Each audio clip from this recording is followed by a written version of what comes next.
Assalamu alaikum wa rahmatillah. Tout d'abord, avant de reprendre là où on s'était arrêté, barakallahu fikum et que Dieu vous agrée pour le temps que vous prenez pour regarder cette vidéo et pour vos retours sur la précédente. Qu'Allah nous récompense et nous augmente en degrés et qu'il nous permette d'apprendre sa science, ses sciences et surtout qu'il soit satisfait de nous. Amin. Bismillahirrahmanirrahim. Innal hamdalillah. إن الحمد لله نحمده ونستعينه ونستغفره وأشهد أن لا إله إلا الله وحده لا شريك له وأشهد أن محمدا عبده ورسوله صلى الله عليه وسلم وعلى أصحابه أجمعين. يا أيها الذين آمنوا اتقوا الله حق تقاته ولا تموتن إلا وأنتم مسلمون. يا أيها الناس اتقوا ربكم الذي خلقكم من نفس واحدة وخلق منها زوجها وبث منهم رجالا كثيرا ونساء واتقوا الله الذي تساءلون به والأرحام إن الله كان عليكم رقيبا. أما بعد. Précédemment, on a introduit le début de la création et le premier des prophètes, Adam alayhi salam, mais aussi le premier des hommes avec un grand H.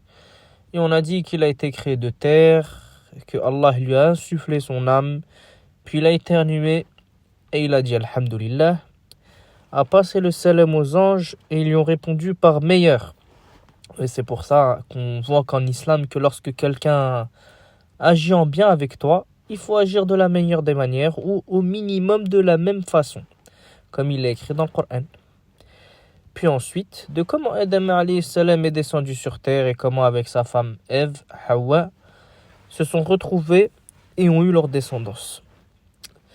On s'est arrêté sur le hadith où le prophète sallallahu alayhi wa sallam disait Afdaltu ma qultu ana wa nabiyyuna min qabli la ilaha illallah, qui veut dire que la meilleure parole que j'ai dite ainsi que les prophètes ont dit avant moi, c'est la ilaha illallah. Ou actuellement on a bien l'attestation de foi et la même religion entre tous les prophètes. Dans un autre hadith apporté par Abu Hurayra radiyallahu anhu, le prophète sallallahu alayhi wa sallam dit les prophètes sont des frères de mères différentes, leur religion est la même, qui est rapporté dans Sahih al-Bukhari. Mais pour apporter des précisions, pour pas qu'il y ait d'incompréhension, le prophète, il a comparé les messagers d'Allah qui sont d'accord sur l'unicité divine, l'islam, et les fondements de la foi, mais dont les législations religieuses, c'est-à-dire les lois qui leur ont été données, sont différentes. Car Allah subhanahu wa ta'ala est juste écrit toutes choses avec sagesse. Il a fait en sorte que les lois soient différentes en fonction du temps et pour que les prophètes aient à les donner à leur communauté. Par exemple, au temps du prophète Adam alayhi salam, il n'y avait qu'une seule prière par jour. Au temps du prophète Isa alayhi salam, c'était 2. Et au temps du prophète sallallahu alayhi wa sallam, c'était 5. Ça, c'est un de nombreux exemples. Pour citer un autre exemple, on peut mentionner qu'à l'époque du prophète, des prophètes qui ont précédé Rasulullah sallallahu alayhi wa sallam, il était d'un devoir de prier dans les lieux de culte qu'actuellement on appelle les masajid ou les mosquées. Alors que au temps du prophète sallallahu alayhi wa sallam, cette loi fut abrogée. Et aujourd'hui, tout le monde peut prier dans n'importe quel endroit tant qu'il est pur. Exception faite pour le prophète Moussa alayhi salam, où dans son temps le pharaon avait détruit tous les lieux de culte. Donc tous ces prophètes messagers furent envoyés avec le même message qui est de n'adorer que Dieu et de rien lui associer.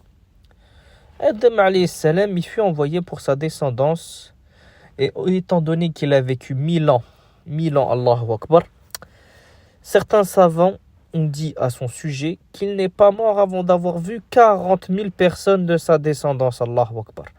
Donc quand il est décédé, entre ses enfants, petits-enfants, et ainsi de suite, il aurait vu 40 000 personnes.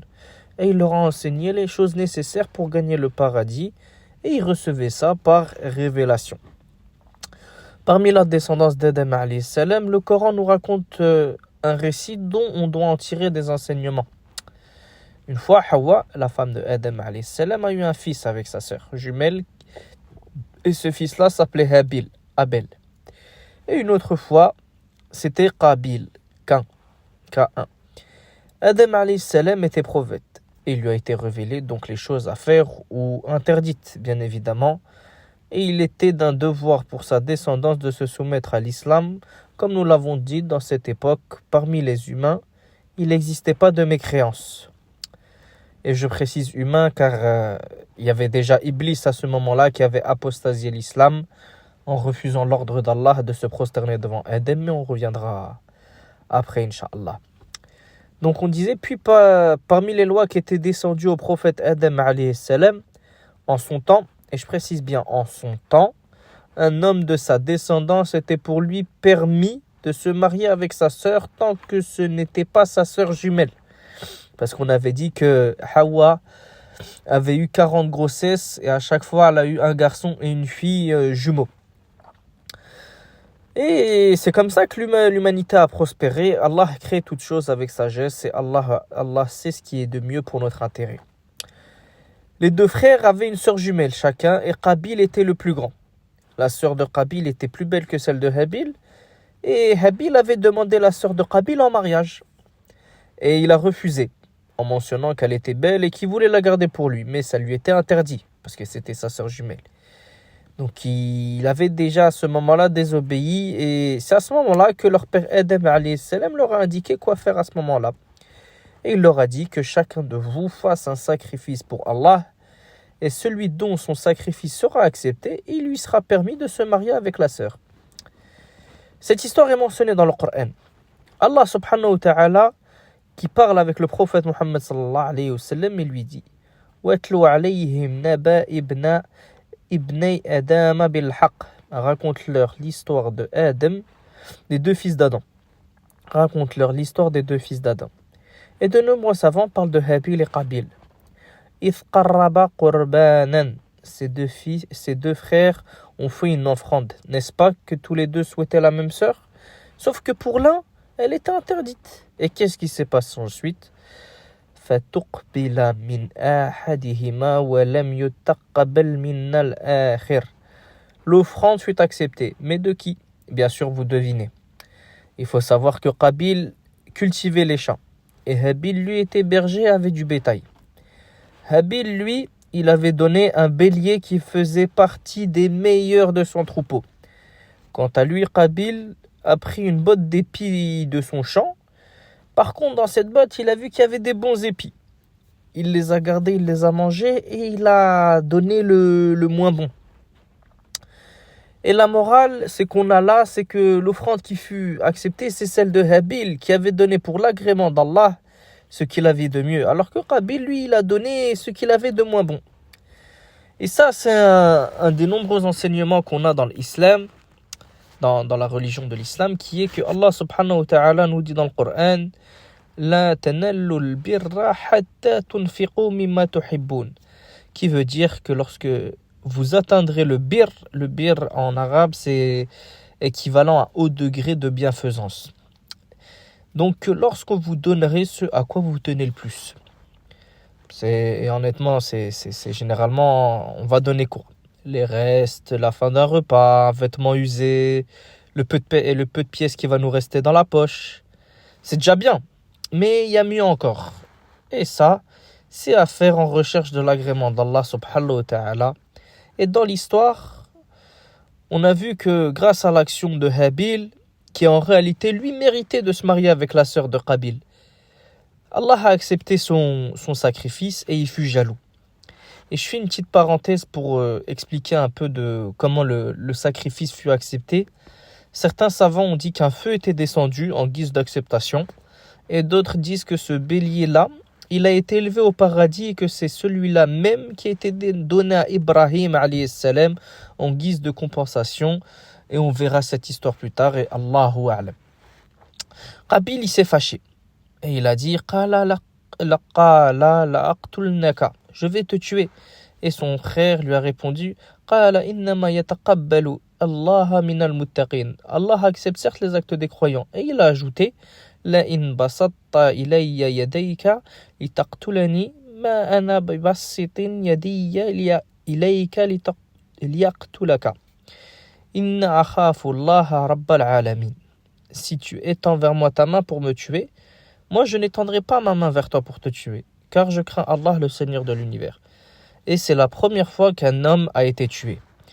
Qabil a tué Habil dans son sommeil avec une pierre. Et Allah nous dit فَتَوَعَّتْ لَهُ نَفْسُهُ قَتْلَ أَخِيهِ فَأَقْتَلَهُ فَأَصْبَحَ مِنَ الْخَاسِرِينَ. Que son nefs, son âme, son mauvais penchant l'a poussé en gros à tuer son frère et il devint ainsi du nombre des perdants. Et aujourd'hui, subhanallah, dès qu'un péché du crime est commis, ce précurseur-là est chargé d'un péché. Donc, quand nous incitons tout simplement à commettre du bien, nous sommes chargés d'une bonne action. Et vice-versa. Sauf si l'on se repent d'un péché, et Allahu a'lam. Mais Qabil, lui, il ne s'était pas repenti. Car le prophète sallallahu alayhi wa sallam nous dit que ses péchés augmentaient à chaque fois qu'une personne se chargeait d'une mauvaise action en parlant du meurtre. Et attention, je tiens à préciser que ce n'est pas parce que c'est nous qui commettons un péché par rapport aux autres actions, c'est les précurseurs qui vont tout prendre. Nous aussi, on a une part de responsabilité et une mauvaise action. Sinon, ça serait trop facile et on pourrait faire ce qu'on veut et on n'aurait rien à craindre. Et finalement, on semerait le désordre. Et Allah subhanahu et Allah azza wa jal n'aime pas le désordre. Donc, pour revenir à notre sujet, dans le Coran, on nous dit que Qabil était du nombre des personnes qui regrettaient. Mais il regrettait quoi au juste? Parce que c'était pas en fait l'acte qu'il avait commis vis-à-vis de son frère, mais c'était plutôt en fait ce qu'il allait faire du corps de son frère qu'il l'avait parce qu'il marchait avec la dépouille de celui-ci sur le dos. Et c'est là en fait que Allah subhanahu wa ta'ala a envoyé un corbeau enterrer un autre corbeau. Et quand Qabil a vu cette scène, il a regretté de voir qu'un oiseau savait et qu'il était plus capable que lui. Et c'est pour ça en fait qu'il a eu ce sentiment de regret. À ce moment-là, le prophète Adam alayhi salam était à la Mecque, à la Kaaba, en train de faire un pèlerinage. Certains savants ont dit qu'il était le premier homme à l'avoir construit avant le prophète Ibrahim, et lui est revenu construire la Kaaba après le déluge. Car certains savants ont dit que lors du déluge qui a eu au temps de Noé, qu'on verra après dans une autre histoire, la Kaaba fut élevée vers les cieux et certains ont dit qu'elle a été détruite et qu'il restait que des fondations. Et Allahu a'lam. Et donc, lors de son retour de la Mecque, il a vu que son fils il a été tué. Adam alayhi salam, il a pleuré la mort de Habil pendant 1 an. Et on dit que les prophètes furent les plus éprouvés et il était attaché à ce fils vertueux. Plus tard, Allah subhanahu wa ta'ala il va lui accorder son dernier enfant. Et il était seul et sans jumelle. Et ce fils, il va s'appeler Shi'ith, S-E-T-H. Et du coup, il sera aussi le second prophète de l'humanité. Et il a été appelé Shi'ith, qui veut dire un don. Car Adam alayhi salam a considéré ce fils comme un cadeau d'Allah après la perte de Habil. Adam alayhi salam a enseigné l'islam à tous ses enfants. Et en plus, la pratique, il leur a enseigné les choses nécessaires à la vie, comme la récolte, l'agriculture, se vêtir, se nourrir. Et comme on a dit, il recevait ça par révélation via l'ange Jibril. Et après la Kaaba, il est dit que Adam alayhi salam est le précurseur de la construction de la mosquée de Jérusalem qu'on appelle Al-Aqsa. Dans un hadith, Abu Dahr radhiyallahu anhu a rapporté qu'il a demandé au prophète sallallahu alayhi wa sallam, au messager d'Allah sallallahu alayhi wa sallam, quel masjid a été construit en premier sur terre. Le prophète Mohammed sallallahu alayhi wa sallam lui a répondu la mosquée sacrée de la Mecque. Et Abu Dharr radhiyallahu anhu lui a demandé et quel était le prochain, et il a répondu Masjid al-Aqsa. En outre, il a demandé combien de temps s'est écoulé la période entre la construction des deux masjids, et le prophète Mohammed sallallahu alayhi wa sallam lui a dit 40 ans. Donc en dehors de ceci, offrez votre prière n'importe où il est temps de prier, bien que l'excellence soit dans la prière de ces masjids, qui est dans le Sahih d'Al-Bukhari. Donc Adam alayhi salam était donc bien un prophète de Dieu. Et parfois dans certains livres on dit que le premier prophète est le prophète Noé, Nuh. Mais non, car Nuh alayhi salam, pour apporter une précision, il a été le premier à être envoyé à des gens qui ne croyaient pas en Dieu. Et ça on va le voir après, Inch'Allah. Mais dans l'absolu, Adam est bel et bien donc le premier prophète. Et Allah nous dit dans le Coran: إن الله اصطفى آدم ونوحا وعلى إبراهيم وعلى إمران على العالمين. Et ce verset est clair. Certes, Allah a élu Adam, Noé, la famille d'Abraham. La famille d'Abraham, c'est Ibrahim et ses fils Ismaïl et Ishaq. Ismaïl ou Ishaq. Et la famille d'Imran, c'est la famille d'Imran qui concerne ses fils Moussa et Aaron, au-dessus de tout le monde. Et ce verset est également une preuve pour Adam alayhi salam. Et encore, le prophète Mohammed sallallahu alayhi wa sallam, lors de son miracle de l'ascension et du voyage nocturne, quand il est monté dans les cieux, il a vu le prophète Adam au premier ciel et d'autres prophètes dans les autres cieux. Et je voulais revenir donc au sujet qu'on avait introduit dans la précédente vidéo et au début de celle-ci, qui était Iblis. Donc, qui est Iblis? Iblis, de son nom Azazil, son ancien nom, Azazel en français, c'est un djinn, l'ancêtre des djinns, et il vivait avec les anges. Et on a dit que les djinns, eux, étaient créés d'un feu sans fumée, les anges de lumière et les humains, l'homme de terre. Il vivait avec les anges, donc comme on l'a dit, et les anges, eux, contrairement aux hommes et aux djinns, ils sont là purement pour adorer Allah subhanahu wa ta'ala. Ils n'ont pas de genre d'identité, ils mangent pas, ils boivent pas, ou encore ils sont pas affligés par la fatigue. Les djinns, eux, ils sont comme nous, et il y a des croyants et non. Et Allah, à ce moment, il avait ordonné de se prosterner en guise de salutation à Adam alayhi salam, parce que dans le passé, il était permis pour saluer un autre de se prosterner. Et cela fut abrogé, comme on le voit dans un récit, un homme qui s'appelle Mu'ad, qui était venu de la région du Shem. Le Shem, c'était à l'époque où il y avait des chrétiens, certains chrétiens, c'était la Syrie et les alentours d'aujourd'hui. Il s'est prosterné devant Rasulullah sallallahu alayhi wa sallam et le prophète lui a dit « Mais hada, c'est quoi ça ?» Mu'ad lui a dit que dans la région d'où il venait, les gens se prosternaient pour saluer leur curé et leurs dirigeants. Et toi, t'es prioritaire car t'es un envoyé de Dieu. Le prophète sallallahu alayhi wa sallam lui a dit « La taf'al, ne fais pas cela. » Et je précise bien encore une fois que c'était pour saluer, pas pour prier. Et donc, il a demandé aux anges, pour revenir à Iblis, donc il a demandé aux anges et à Iblis de se prosterner devant la création qu'Allah venait de faire, qui était Adam alayhi salam. Et quelle fut la réaction d'Iblis? Il a refusé. Et en plus, il s'est enflé d'orgueil en mentionnant le fait que lui était meilleur car il a été créé de feu alors que lui a été créé de terre.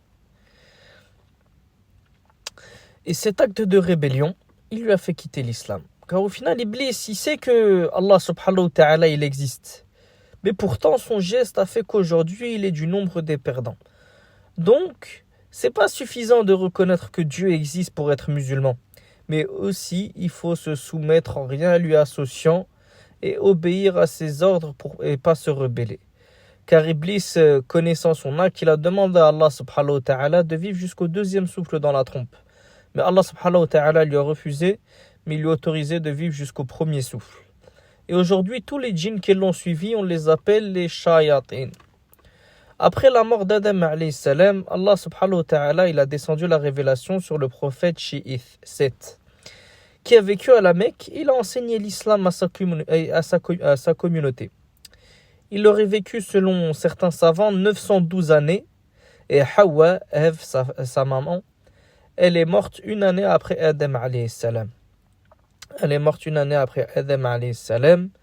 Et pour l'endroit d'où ils ont été enterrés, selon certains savants, il y a certaines divergences, mais comme certains savants l'ont mentionné, il y en a certains qui ont dit qu'ils étaient enterrés dans une grotte à la Mecque qu'on appelle Jabal ibn Qubays. Et Allahu a'lam. Pour ce qui est de Seth, il y a peu d'informations, mais on sait qu'il était un messager. Pourquoi? Car il a reçu une loi qui était que l'homme, dorénavant, lui était interdit de se marier avec sa sœur. Et à cette période-là, il n'y avait que des musulmans, comme on l'a mentionné encore une fois précédemment. Puis, après Seth, S-E-T-H, il y a eu Idris. Idris alayhi salam, que l'on nomme Enoch. Enoch, certains savants ont dit à son sujet que c'était le premier prophète à avoir utilisé un qalam, un stylo pour écrire. Enfin, une plume. Et il appelait les gens à l'islam avec les lois révélées par Allah subhanahu wa ta'ala. Et une des autres spécificités du prophète Idriss alayhi salam, c'est qu'il a été le précurseur des règles de l'urbanisation. On dit qu'il y avait 80 villes en son temps, et il a fait en sorte de construire des villes, et il est né à Babylone, et a émigré en Égypte. L'Égypte antique, enfin, entre parenthèses, c'était toute la région qui était autour du Nil, pas la frontière qu'on connaît aujourd'hui.